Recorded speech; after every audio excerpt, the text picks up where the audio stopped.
Welcome to the Onslow County Environmental Education Center. I'm Lisa Whitman-Grice, and we are so glad that you are here to take a virtual tour with us.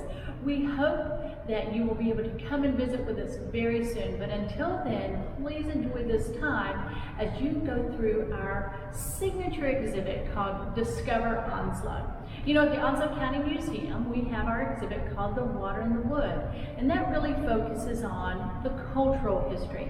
But this exhibit identifies and highlights what makes our natural history so beautiful. So we want you to discover Onslow, the flora and the fauna, including this big guy, that have called Onslow County home. Certainly we want to talk a little bit about him.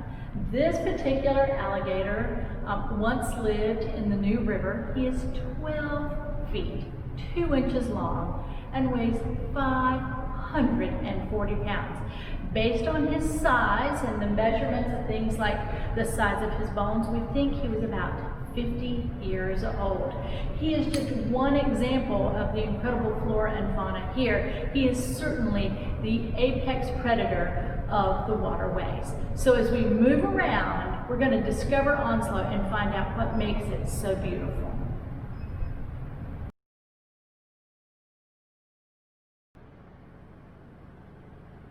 So a key feature of Onslow County's geography are our rivers.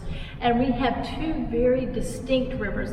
I always like to think of them as having two different personalities, really, so that when we take a tour here of Discover Onslow, we talk about these two very different waterways. First and foremost is our older river, and that is the White Oak River. Now, the White Oak River serves as a boundary between Onslow County and Jones and Carteret County.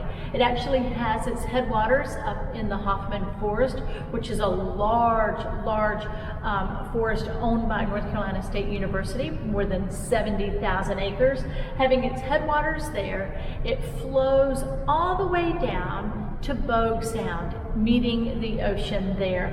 The White Oak River has twists and turns and even some oxbows. When we look at that, that helps us date that river. Now, the White Oak River is our older river. Our baby river is the new river.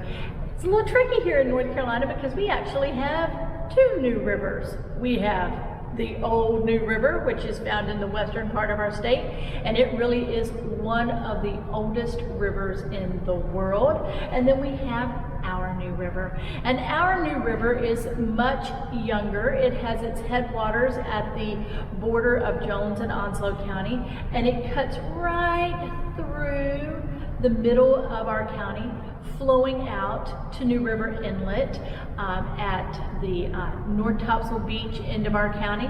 When we think about these rivers, they also have things in common. As different as they may be, these are brackish rivers. So a brackish river is a waterway that is a combination of fresh and salty.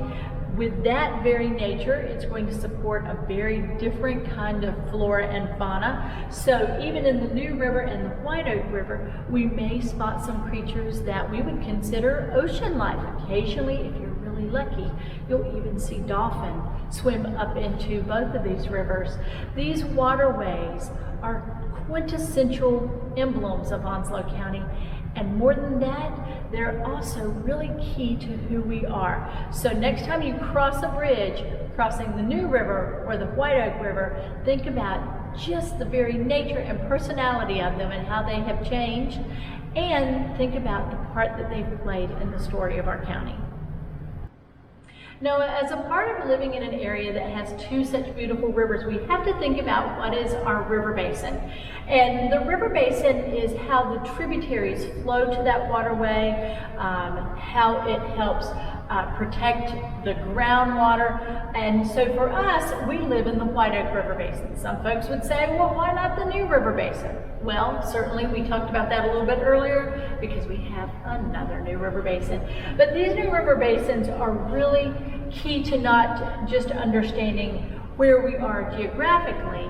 It also has to do with how we maintain that environment around us. So knowing your river basin is really key to knowing about the ecology of your area as well. Now, Onslow County is also home to estuaries. I like when we give tours here for folks to think about estuaries as sort of like a nursery or the maternity ward at a hospital, because this is where all of these baby creatures are born before they go out into the waterway. So we want to make sure that these are protected as well.